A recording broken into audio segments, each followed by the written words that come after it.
जय श्री माताजी। विश्व के सभी साधकों का आज सुबह के ध्यान सत्र में हार्दिक स्वागत है।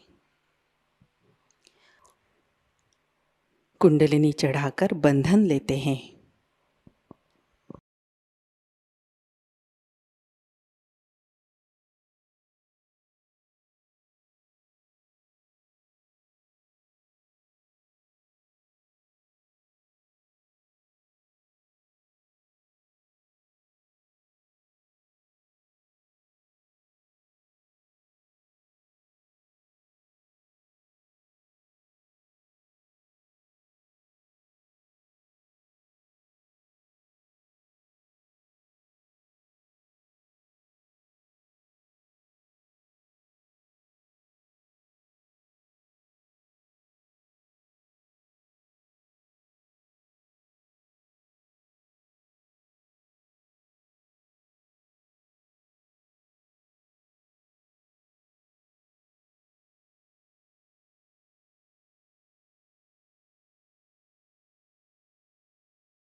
तीन महामंत्र, तत्पश्चात श्री गणेश मंत्र।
अपने चित्त को सहस्त्रार पर स्थित करते हैं। परम पूज्य श्री माताजी, कृपा कर सामूहिकता के सहस्त्रार पर आप विराजिए। सामूहिकता का अहंकार और प्रति अहंकार आपके श्री चरणों में समर्पित है। कृपा कर आप हमारा आत्म साक्षात्कार दृढ़ कीजिए माँ।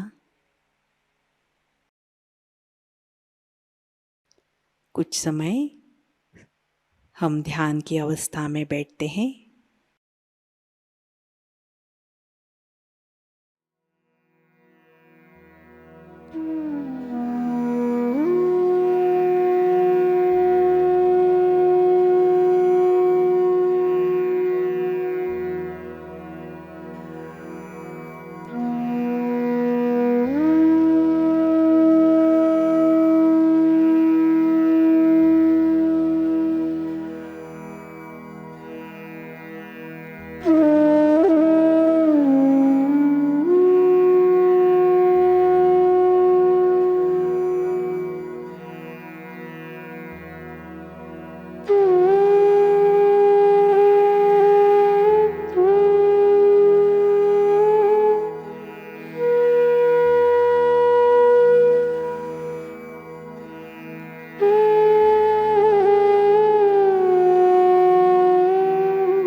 चित्त को सहस्त्रार में स्थित करते हुए हम अमृतवाणी ग्रहण करते हैं।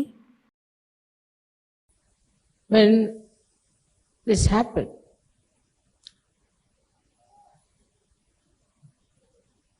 I thought that how will I talk to people about it?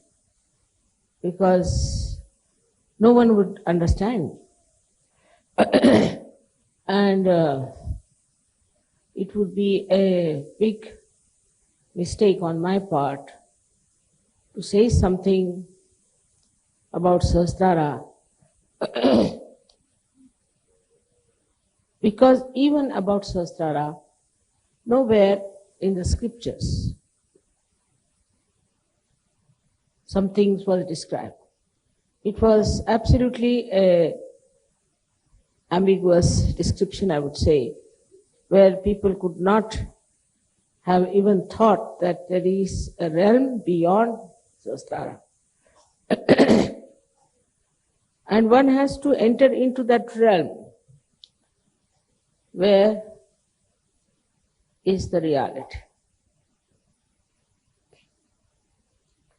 That time what I saw around me, I felt is all darkness. And unless and until there are many lights, people will never realize that how important it is to have lights. It is a human error also all the time that if somebody achieves something, then they put that person onto a shelf. For example, Christ, all right, he was Christ, we are not Christ. Muhammad Sahib, he was Muhammad Sahib, we are not Muhammad. Rama was Rama, Krishna was Krishna. We are not that. How can you expect human beings to behave like them? So, absolutely they are separated. The divine personalities away, very much away from human personality. It was just a adoration, I can say, faith. But when they said we tried to follow them, they could not. They could not follow them. Because I think human movement is on parallel lines with the divine. And these lines do not meet. Unless and until you give them self-realization. Human level is moving on another plane, and it has to come up to a higher plane to understand that what they know is not reality. I wouldn't say what is needed for that. Because in my own experience, all kinds of people came to Sahajayoga. There are people described to be very bad, cruel, another ones who were very licentious, this, that, then another ones who were cheats, and they said, Mother, they are horrible. But I've seen that every human being is as if made of the same character as far as the spirit is concerned. Outside they may be different to look at. Their way of talking may be different. Their styles may be different. Their fondness for things may be different. But inside, they are all very beautiful. And this, I found out one after another.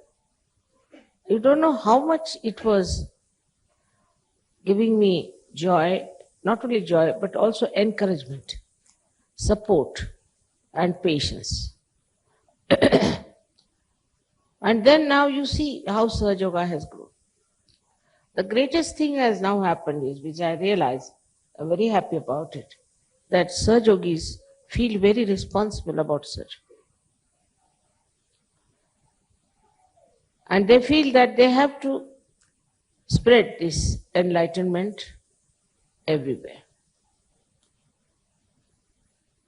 It's their innate desire now to spread Sahajayoga. Firstly, it was that they should become spirits. Before that, also there were some people who didn't actually seek the spirit. But they also became Sahajogis.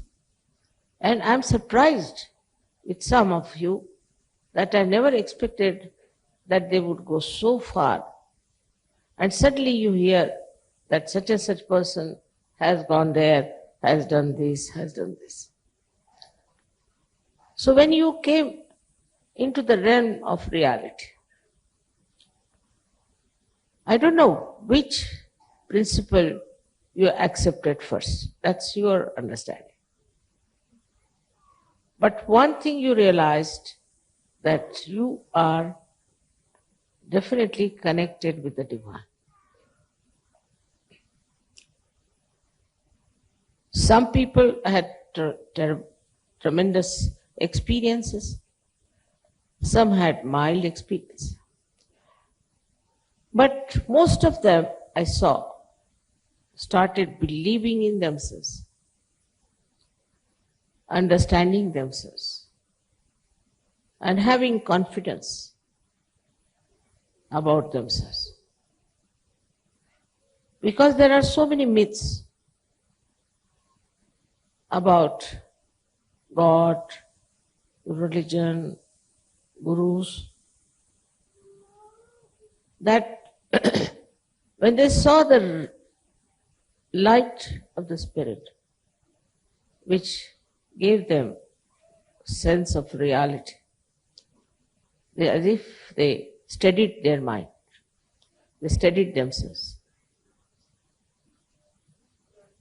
All this happened, I must say, in a very short time. I didn't say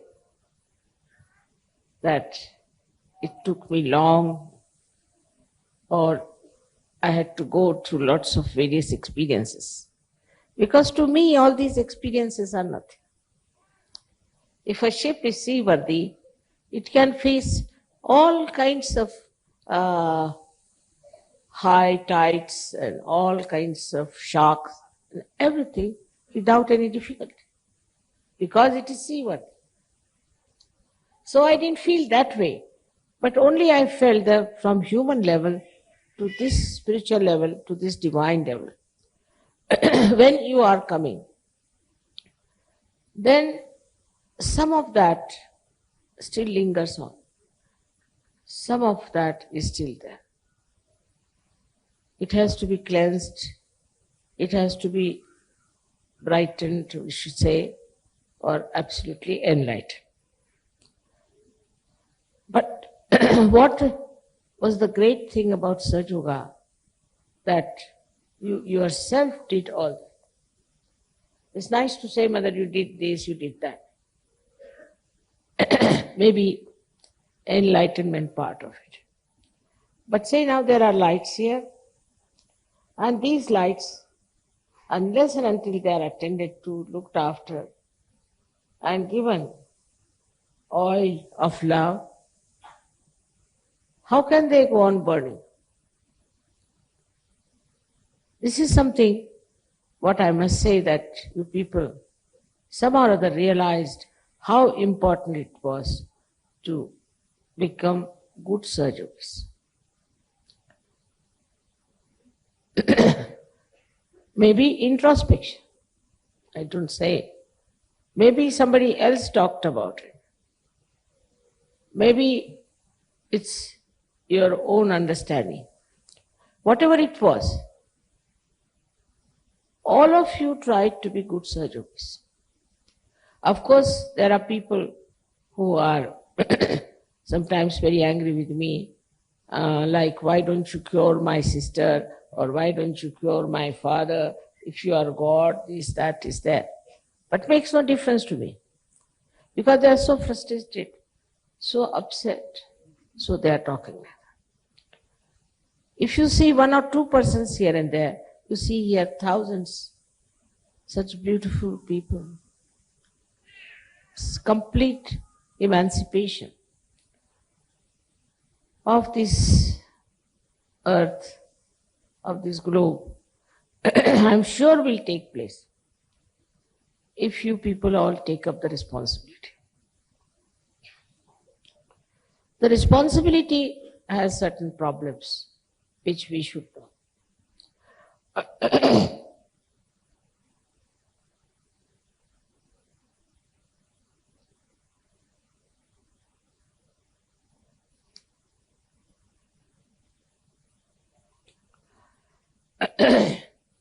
When you feel responsible,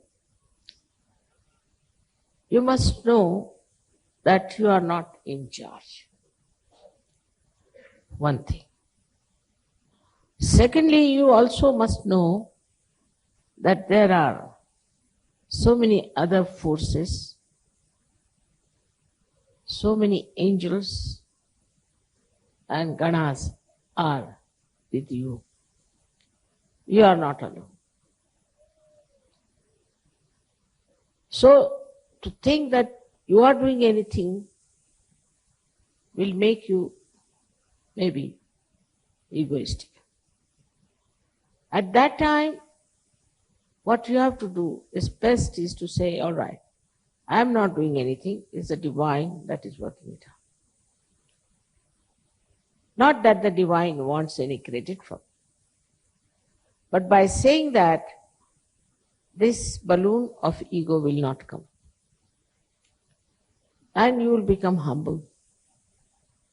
And this humility will definitely improve this great tree of spirituality within you. Definitely it will make you a very evolved personality, no doubt about it. But first of all, we have to say, I am not doing anything.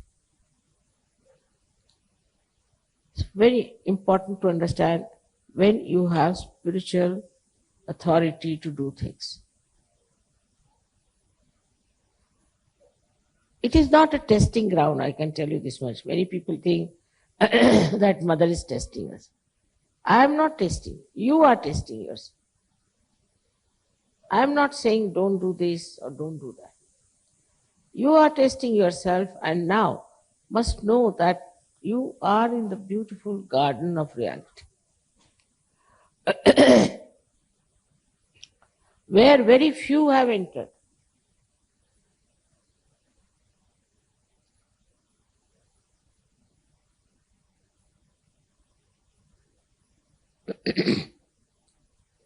And there in that garden, when you enter, what do you see? Is everything is full of beauty. Every person has something sweet about himself. Because all other Sahajogis are also having the same kind of experiences of this reality, which cannot be described in words. But you start feeling it, that oneness, that nearness, that friendship, without any expectation. You start feeling, oh, it's a Sahajayogi. A kind of a complete integrated organism as you become an organization, I should say, which is a living organization. In that you do not feel you are something separate. Any Sahajayogi, whether he is highly placed or he is not doing much in life,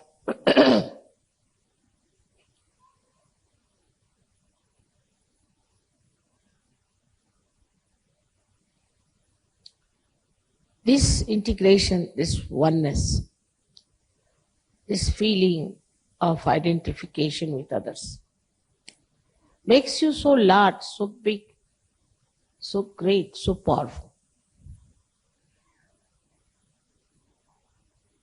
You are not alone and you say, I am not doing anything. So you become so humble that you forget all these false ideas about class consciousness or religion consciousness or I don't know, all sorts of consciousness people. I don't know much about these consciousnesses that human beings suffer from, but I've seen how it happens. And when that humility becomes your character, not that you are humble because there's something to be done. You are humble. When people are doing some sort of, say, business, they'll be extremely humble and nice, but they'll be very unkind otherwise. Here then you become absolutely humble. And there's no duality in your personality left. But that doesn't mean you become weak. Humility is only possible for people who are strong, because they don't need any reactions. They don't need any protection. Their humility keeps them protected also very much. So you just start thinking or feeling, thinking is a funny word, feeling that you are a small dust particle. At the same time you feel you are the whole sky.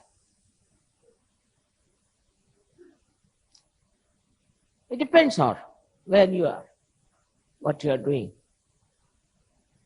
what you are seeing, what you are witnessing. Sometimes you feel that all these big journeys are useless. You feel nothing to worry about them, very small. And with some people you feel you are very small. Such a flexible temperament you develop. And that makes you subtler and subtler. Because you can penetrate into anything, any subject, any personality, any understanding, any book, anything, any enterprise, in a very subtle manner, and you immediately see what is to be done. Because you become so subtle. And then when you become very great,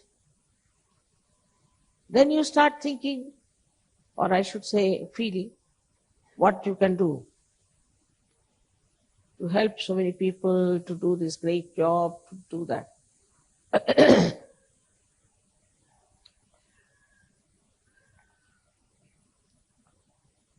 This when happens to you, they don't think that you are egoistical. Nor you should think that you are very small. Only thing is now you are the spirit. And spirit is very subtle.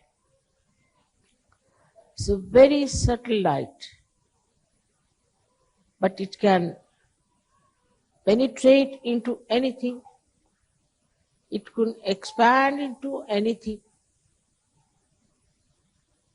It can remain anywhere or it can disappear anywhere. This subtle personality that you are, which is your spirit, you even don't use it, but it uses you all the time. Without your knowledge, it uses you. So the second thing should be that you should not determine what you are going to do, what I have to do. If I have decided I must do like this. Whatever you have decided is all right. But if it does not materialize, there's nothing to worry. There's nothing to be upset. There's nothing to be overly nervous about. I'll give you an example. One day I was going to America. And of course, you know, as it is, as all the surgeries are, they get quite worried. Now mother has to go to America. Means, see, everybody's upset. They're looking at the time, now time is this, time is that. I was just smiling. I said, I have to go to America, why are you worried?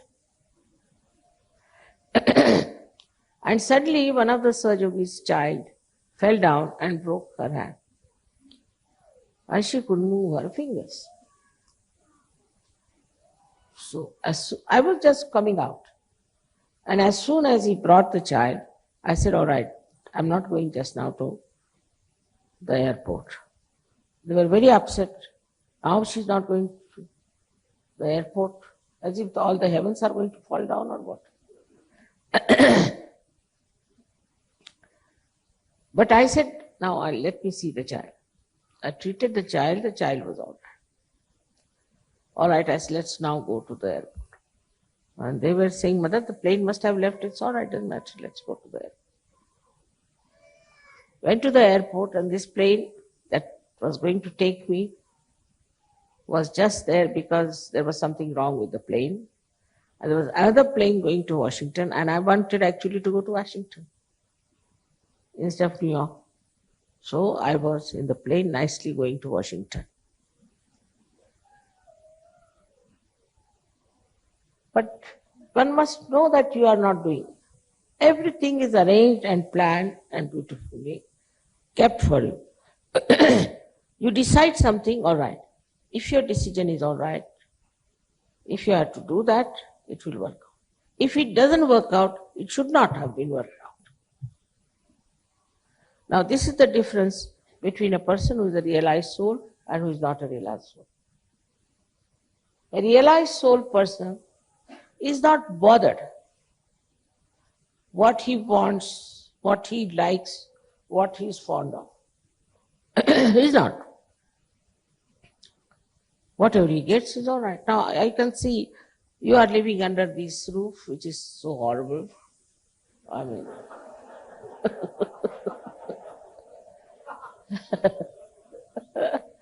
there's no proper arrangements here, nothing.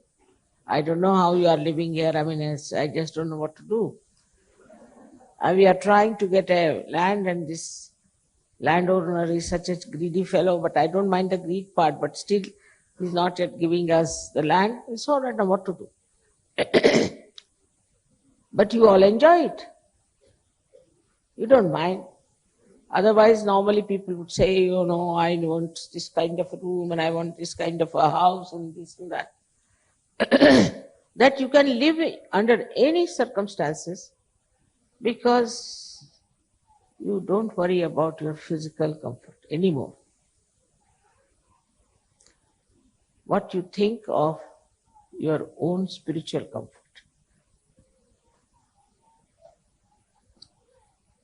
I've seen people, Sahajogis, so beautiful, even children. If there is a film going on, something funny comes in, immediately they all close their eyes. We don't want to see this. Nobody has to tell them because, you see, they are sort of inside, they have built in that subtle personality which cannot stand nonsense. They may not say something, they may not be harsh, but just they shun and go away from such place, automatically. So to describe the new personality is this way. That in the nature we see very clearly. In the nature, what we see is a tree grows. Now it has to expand, but it cannot, so it does not. If it can, it will.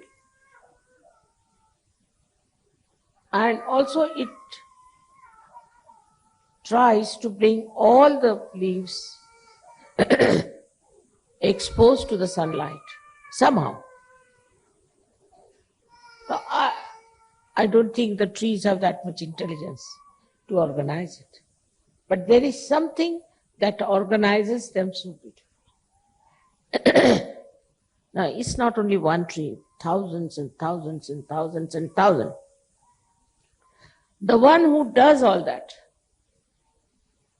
is the one with whom you are in contact. The trees are not. They are just playing into the hands of nature. But they cannot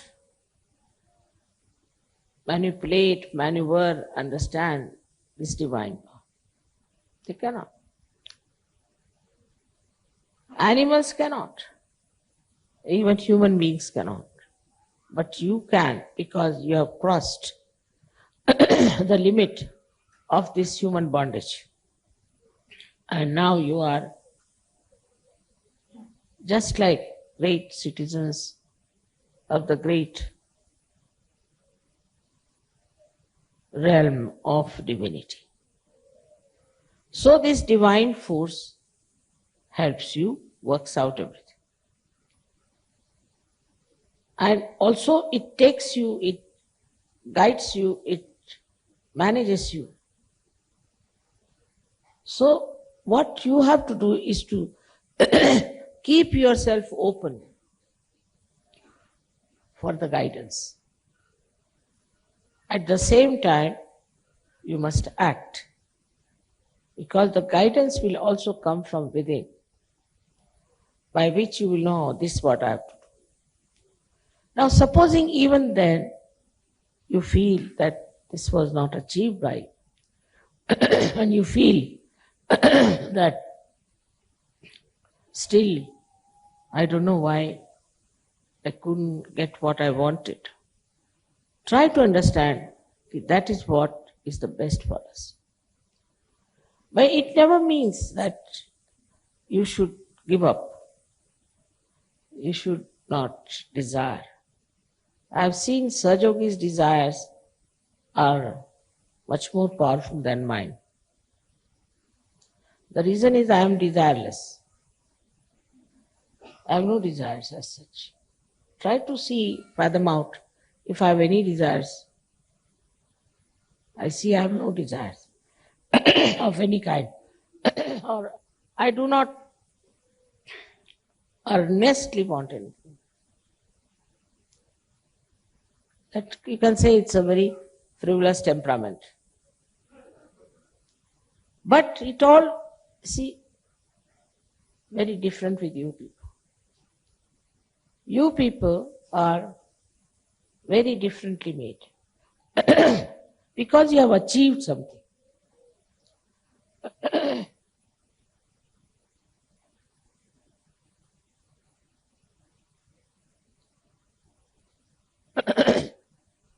I have not achieved anything.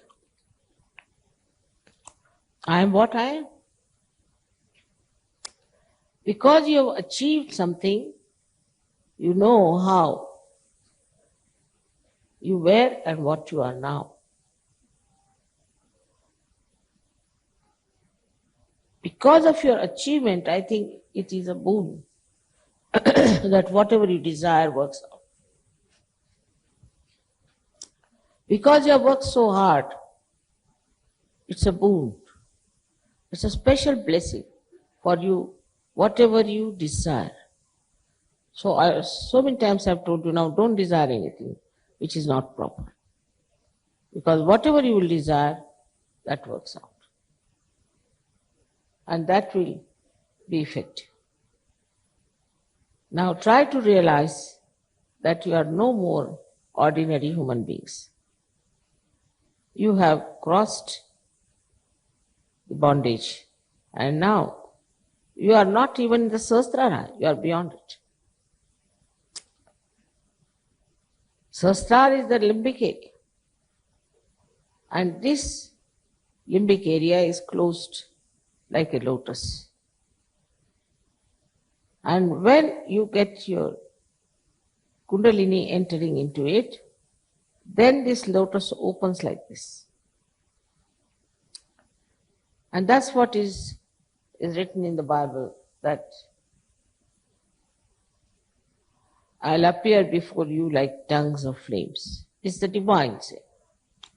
So these petals are nothing but nerves which are enlightened, just like these, and they look like flames. But these flames are not with any heat. We call it in Sanskrit tapahina. No heat. Extremely cooling, soothing, beautifully burning. So when this Sahasrara lotus opens, then the Kundalini pierces through your fontanelle and you get your realization. This is what has happened to you. Now, only thing is to keep this lotus open. And there where we fail, sometimes, because still there are some lingering human feelings within us. Firstly, it is covered with the with the ego and the conditioning, or with the superego, two balloons. These two balloons again and again try to close the Sahasrara.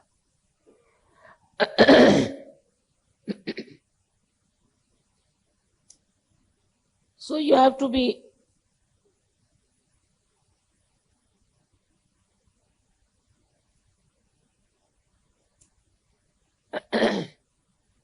on the guard that what is closing my Sahasrara. The first is ego, which how to attack. Because you want to attack your ego, you'll have to attack through ego only. That's the only vehicle.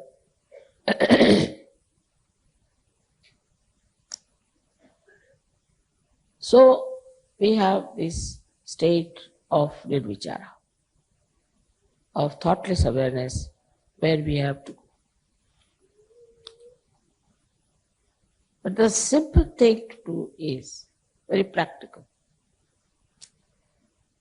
Try to understand why you are being egoistical. With whom are you angry? Why are you angry? What makes you think to dominate someone, or to control someone, or to check someone? Why? The mind will not answer. The simple thing, if you can do, that whatever things that upsets you or makes you feel very great, try to understand that compared to you, nothing is greater. Compared to your love, nothing is greater.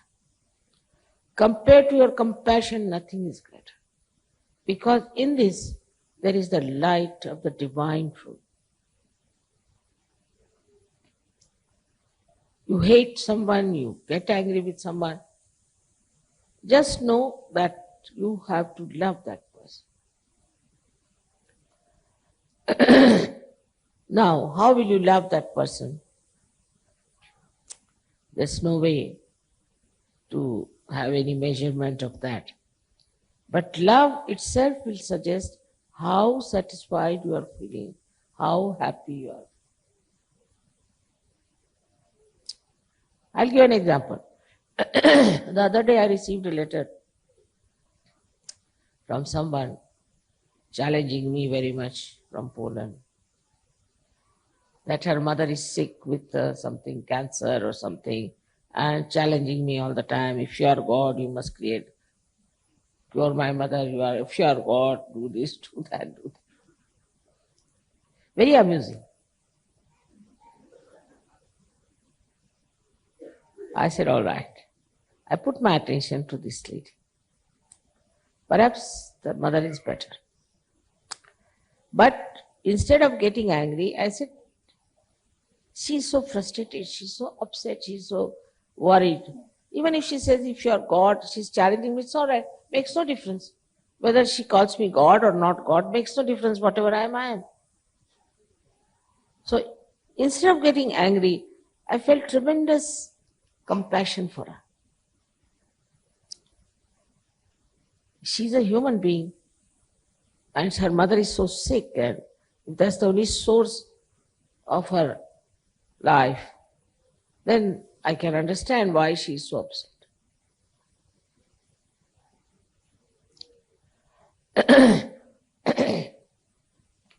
So if you just try, which you can do very easily. It's not difficult. Because you are realized souls. I'm talking to saints. If you just put your attention on a person with love, then what happens? You get understanding. Understanding of that person. You realize, as if identified with that person. Then you realize, if I was in her place as a human being, what I would have felt. This desperation, this anger. If I was that, if I was the same type of person with the same kind of problems, then what would I do?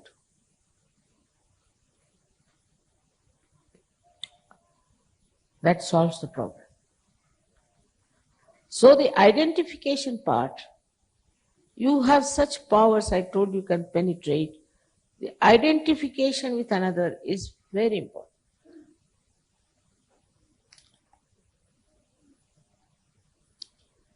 And you can do it. Because you are realized souls, you can do it. Just place yourself in the same position as the other person is. And then you'll realize that you have powers of love. And identification is the only way I think one can understand love. This ego will immediately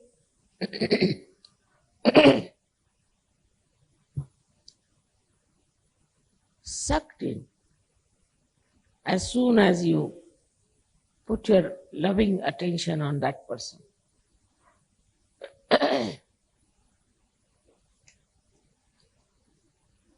In your lifetime, you will get so many experiences like that. You will be amazed at yourself, how can I do all these things? Because you are a realized.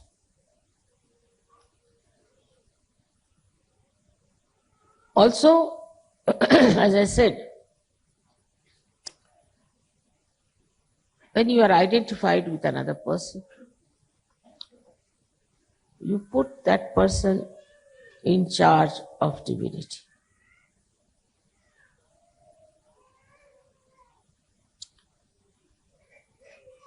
Just a feeling of oneness.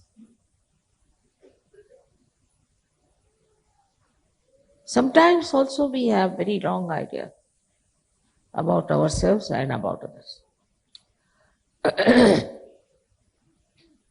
In small things also, we have our own ideas about something. Say some sort of a living standards some people have, we like it. I don't like it. I like it and I don't like it. Not a saint. Saint never says that. That time when you say that, you are falsely identifying yourself with another person. For example, the one, now supposing somebody has done such a beautiful flower arrangement. Instead of appreciating and enjoying it, you come and say, I don't like this, could have been better.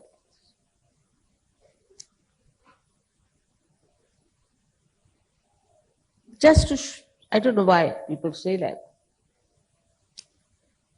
But if you identify yourself with the man who has done it or the gentleman who has done it, you will enjoy it the way that person enjoyed it doing it. Because you are just thinking about yourself, self-opinionatedness, with which you think that this is not done so good, that could have been better, this could have been better.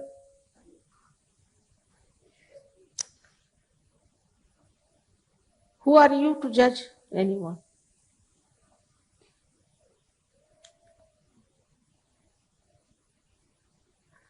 This criticizing nature comes from a terrible misunderstanding about oneself.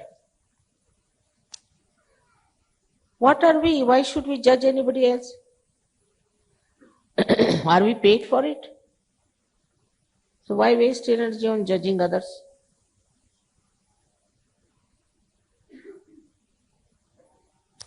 We should see what is good in others. Because in the realm of reality, it's all good, everything fine, everything first class. But if you are trying to see what's wrong with others, then you are not in reality.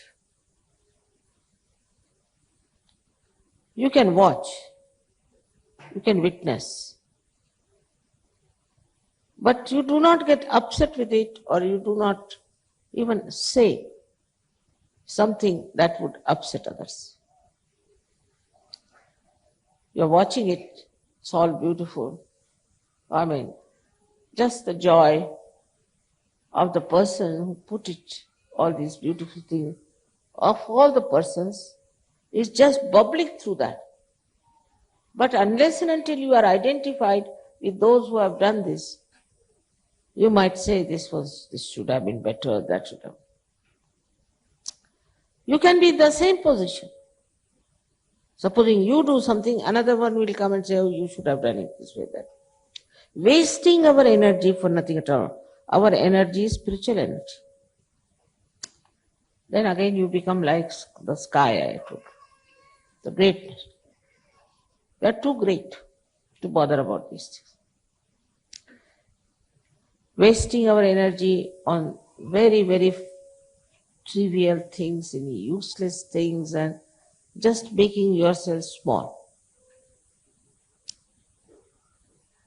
But if this spiritual energy is used, because you can use it, you are the ones only who can manipulate it, not the trees, not the flowers.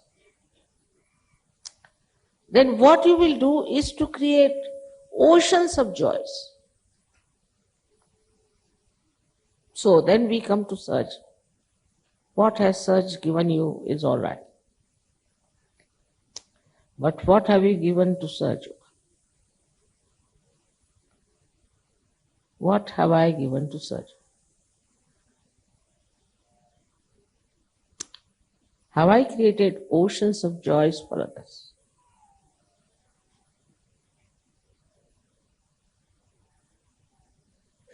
What kindness I've shown, what compassion I've shown, what love I've expressed. All right, whatever Sahajayoga has given, we have taken it for granted. Once they come to Sahajayoga, they think it is a contract already signed. And if this thing doesn't work out, then what is it? We had a contract with God, and they says we have not been awarded fully for whatever we have paid, whatever we have done. But what have you done?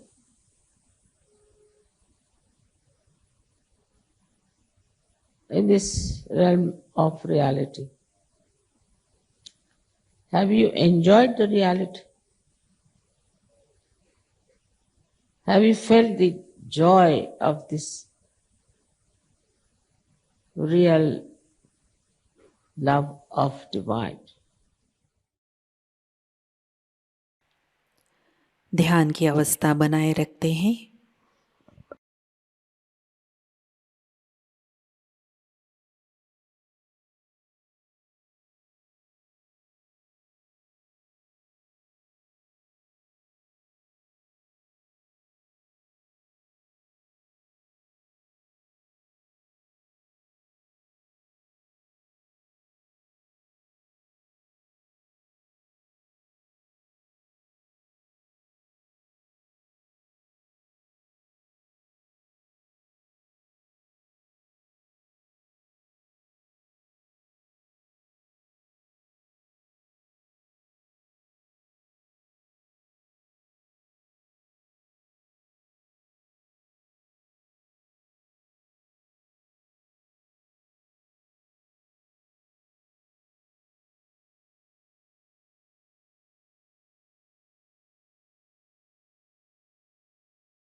जय श्री माता जी।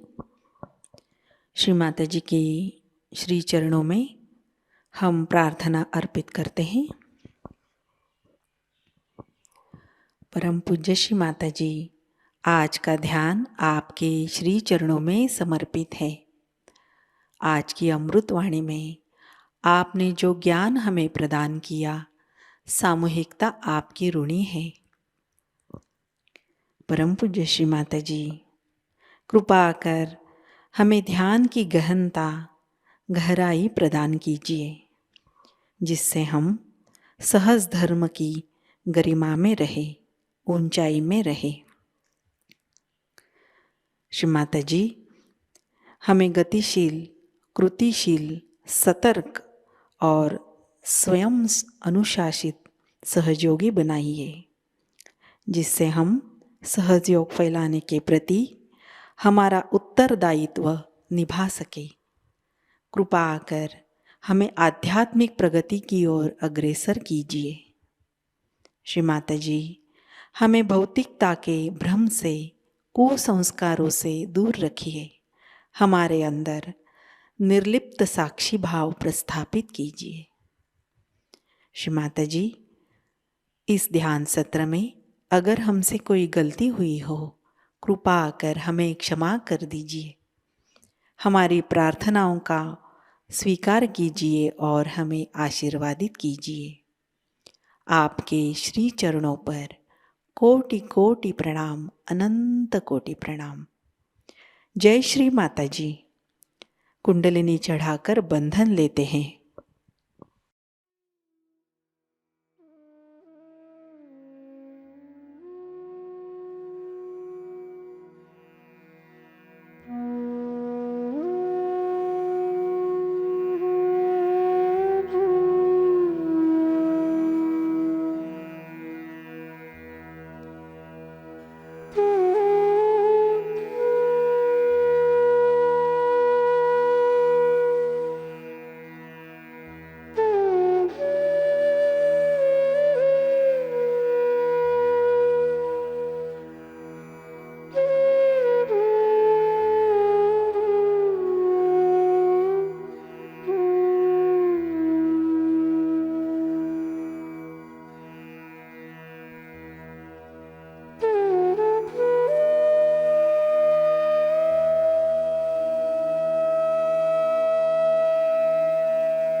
आज सभी का दिन मंगलमयी हो। आज का ध्यान सत्र अभी संपन्न होता है। जय श्री माता जी।